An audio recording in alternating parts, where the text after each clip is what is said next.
Hey guys, how are you, Mr. Argueta? We are in week number 5. Congratulations. Well done. You've made it halfway past this course, and we tackled our midterm. Well done, everybody. I have tried to update your grades as much as I can. If there's something missing, please let me know. But I think I've gotten to that point where I just need to enter a couple of discussions that some people did, but we should be completely updated. Plus, of course, if you didn't do any of the chapter work, then I would have zeroed that out. So that should have been already done. Other than that, guys, midterm went well. Everybody that completed it did decent. No surprises that I know of. I do have a couple of concerns. Just wanted to bring that up. So since we're in week number 5, it really puts you in a tough position if you have not done well. Week 5 is going to be very difficult to catch up. If you're already doing bad, then maybe consider withdrawing from the class, which is better than failing the class. So please, if you're in a position where you're not doing well, I suggest you speak with an advisor, not an advisor, a success coach, and consider withdrawing the class. Make sure you check with financial aid to see what the impact is on that for your financial aid. All right, other than that, guys, last week, of course, our discussion was not mandatory, but I appreciate all of those that responded. So this week, our discussion moves on to what we talk about, Chapter 5. We talk about the workforce and the managerial issues that come up with that. And in Chapter 10, we talk about becoming a better leader. In that is the question for this week is what is the difference between a leader and a manager? What makes a good leader? What makes a good manager? And talk to me about those dynamics. There is something unique about leadership that's different than management. Now, managers can be leaders, but not all managers are leaders. Some managers are just that. They just manage the process. They maintain something to continue to go repetitively over and over and over and over again. Where leaders tend to inspire, they tend to bring out the best out of you. So there are some managers that are great leaders and managers. So I want you guys to keep that present in mind, because that's something that in all positions that you apply for, you might want to consider. You might want to consider, are they asking me to become a manager where I repetitively give them the same results over and over again without changing the status quo? Or are they looking for someone that's going to innovate and change and inspire and get more out of my employees? So a lot of times people go into jobs thinking that they're going to go change stuff, and they're like, no. We have a system that works. We want nothing changed. We want it to go over and over repetitively the same. So you got to know what you're getting yourself into when you apply for these positions. So I'm interested in that. So last week, of course, as I mentioned, you completed your final. The discussion was not mandatory, but that puts you halfway through the semester. So please check your grade. Make sure you got all the credits that you should be getting. Make sure you're where you want to be, and continue. So please understand that I do not give you a grade. Like, it's not like, oh, I really like you. You're such a great person. I love what you're saying. Here's a grade. That's not how college works. You earn your grade. Whatever grade you have has nothing to do with me. Like, I presented the information, you did the work, you put in the hustle, you get the grade. Like, I don't even input some of this stuff. It's automatically done because it's what you do. So I like all of you. Heck, I'll pass all of you if it was just on, liking you. But it's not. It's about doing the work, putting in the effort, putting in the time, putting in the effort to complete the tasks. So week 5, like always, 2 chapters end the discussion, and then we move on to week 6. And in week 6, we have what I consider my favorite discussion. And if you haven't figured this out yet, this class, although it talks about the principles of management, it really focuses on you. Like, discovering your ethical perspective, understanding SWOT analysis, not only from a business perspective, but from your perspective. What do you have to offer a company? So when you go out and you want to get a great job, you want to break free from these cruddy little jobs, and you want to get yourself in a career that you're happy with and successful with, you want to approach that company with a SWOT analysis mentality. What are my strengths? What am I good at? What are my weaknesses? But look at those two things and go to what are the opportunities externally that are out there, and what are some of the threats that can be out there. So I'm going to use myself as an example just to give you an idea of what some tips are. In my case, one of my strengths is my previous experience, which is probably similar to you, right? I've worked in many industries. I've owned businesses. I've had opportunities to explore different industries. So I bring that to the table, which helps out a lot of businesses that I've worked with, right? Having those experiences. But I'm also multicultural. I'm also bilingual. I bring that to the table too, wherever I go. So that's not just something that I grew up being Hispanic. Like, that's an advantage in the workforce. So when I look at that and I look at the opportunities that exist, I try to match that strength and that opportunity together.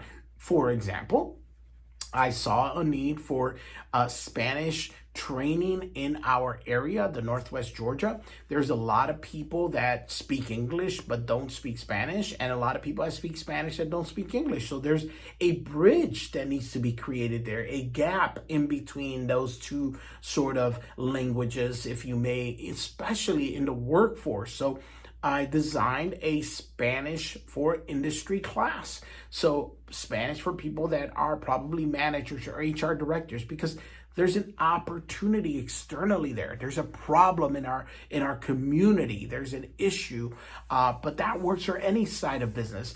You look at the lack of entertainment, the lack of activities, the lack of food diversity, the lack of different things, and then you look at your strengths and see where your strengths can match that opportunity. So I want you to think from the big picture. So this class is about management, but it is also about you, about how to discover you, your ethical perspective. What would you do in these situations? It's a self-exploring type of scenario. So this last conversation we'll have next week is called My Favorite Discussion. And I'm going to give you the backdrop. I won't give you too many details because you'll have it next week to watch. So next week, Randy Potash is the subject of this last lecture, which is what it's called. And the last lecture was a Carnegie Mellon sort of speaking engagement that professors will go to. And the backdrop was, what if you had one more lecture to give your students? What would you say? What would you tell them if this was the last opportunity to talk to them? So as a professor, I love this concept because I feel like every one of these sort of conversations I have with you, I have to view it that way and try to deposit whatever I can to give you some useful information that can help you. So, but you're going to enjoy it. I believe that it's going to help some of you put things in perspective. It's going to help things put it in a bigger view of like goals and seeking goals. And the discussion, although it falls behind the last lecture, the discussion really lies on create your personal statement of purpose. Why are you doing this, guys? Why are you going to school? Why are you returning to school? Why are you spending so much time and trying to learn this information? What's the real purpose? And, you know, if you've heard this throughout the time, like if you understand that part of it, no matter what happens, no matter how difficult it gets, you're going to push through because there is a reason for it. There's a purpose for it. And for some of you, it might be being an example to your kids, to your family. I had one of my dreams come true. I was able to address a graduating class. I gave a commencement speech. Excuse me. You could look for it if you like, but the purpose for me was my kids, was my wife. like the struggles and the challenges I've lived through, I fought because I wanted to give something better to my family. And I believe many of you are like that. So the last lecture really focuses on that. What was the purpose? How do I achieve my dreams? Like, how do I make this? And what's the reason for it? Because times are going to get tough, guys. No matter, we're not exempt from that. Times are going to be very difficult. It's going to be hard for you. There's going to be times that you have the best reasons to give up. You can give up. You have the excuse, but something more powerful is going to dictate you not to give up, not to quit. So I encourage you to find that early so that you can use that to your advantage. So guys, I'm going to leave you with that. I am also going to post, not as a requirement, but as just for you to benefit if you care to watch it, but a speech I gave as the Teacher of the Year of the state of Georgia. I gave this speech about my history, my scenario. It's very short. It's maybe 4 or 5 minutes long, but it's not a requirement. It's only if you wish to watch it. So I hope you get to know a little more of me, and I hope to get to know a little more of you. So guys, enjoy. Have a great week. It's been cold this morning. Today is Tuesday, and I got up at about 6, and at about 6 o'clock, it was like 54 degrees out there. So it took me a little bit by surprise, but nevertheless, guys, I want to say thank you once again. We are halfway through this. Next week is week 6, and then the following week is our final week. That's how fast it goes. So guys, one last push. Let's do it. Have a wonderful week. Oh, I can't leave you guys without a tip for the day. Let's talk about coffee. So let me show you something that's very interesting to me. This is a Keurig, by the way. So this is the Starbucks roast, the Pike Place, they call it. All right. So this is the Starbucks brand. So this is the Costco brand called Pacific Bold. Starbucks makes Pacific Bold for Kirkland. It's the same exact coffee, but at about a third of the price. So if you own a Costco membership and you go buy the Keurig coffee, this is the same thing as Starbucks. So they actually make it for them out of Seattle. They brew it for Kirkland, and they just take their label off and they put Costco's label. So there's tons of product like that. Now, I am not a believer that every generic is equal. They have to be made by the same company to be equal to the same, the same quality. So, but anyhow, that's just your tip of the day.